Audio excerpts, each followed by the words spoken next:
Hey guys, I'm at Oak Hill Cemetery in Griffin, Georgia, and a little bit of a mystery here. Allegedly, could be, maybe, who knows? This may be the grave of Doc Holliday, the old gunslinger. The general historical consensus is that Doc Holliday is buried in Glenwood Springs, Colorado. Like I said, the dentist turned gunslinger. He definitely died there in 1887 from tuberculosis. And he was at least initially lowered into his grave. But there's about a whole lot of people, his own descendants among them, who hold onto a different truth that he may actually be buried exactly where he was born, a long ways away from Colorado, right here in Griffin, Georgia. Holliday was originally from a pretty well-to-do family here in the area. Thus he became a dentist, thus the name Doc. Studied at the University of Pennsylvania, returned home to practice dentistry for a short time, but contracted tuberculosis at a very young age of 23. Oh, and here we are. I know, pretty quick. We'll look his grave over, then we'll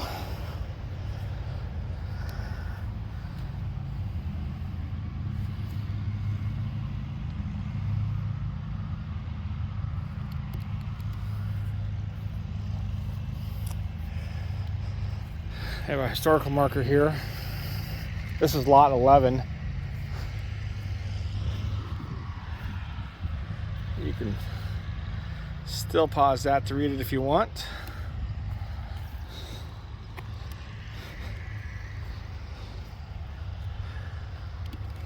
And you can still pause that there if you want to read that as well. So you came to Texas, like for a drier climate, better for suiting those from suffering from tuberculosis. He may have did a little dentistry, but he mostly played cards and honed his shooting skills, and then got in with Wyatt Earp. Holliday ended up on some pretty notorious gun battles. He rode with Earp for a time, but the galloping on the horse, his disease just got worse, and his health quickly faded at the age of 36. Here's where things get kind of cloudy, a little unsure. It is said that he was buried in Greenwood Springs at Linwood Cemetery, but a quick and maybe only temporary one. It is thought some early winter bad weather made it hard to get into the assigned plot, and he was instead quickly interned somewhere else on the grounds. No one's really 100% sure where his body might be. There's a fenced-in grave, but along with the headstone, there's a marker that says, "This memorial dedicated to Doc Holliday, who is buried someplace else in the cemetery." So they're unsure even there.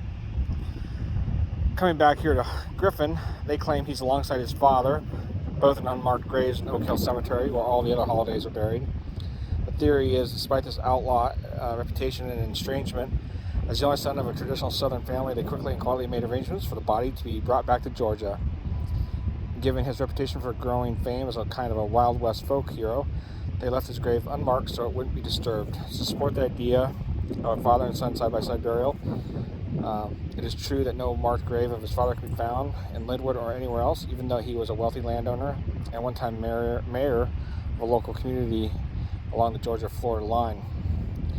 Headstones for the rest of the family can be found, but no Doc and no Dad. So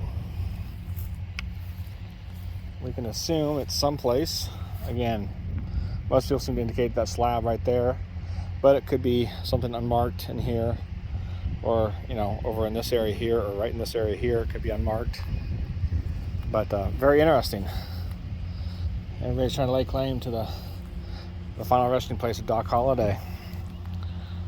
Wouldn't it be cool if they were able to kind of sneak his body home and bury him here with his family? There could also be some graves here. There's a little bit of depression here, so there could be some graves there as well.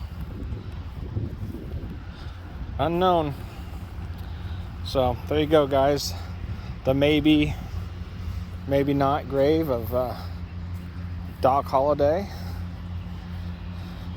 a Wild West folk hero that rode with Wyatt Earp. Pretty cool.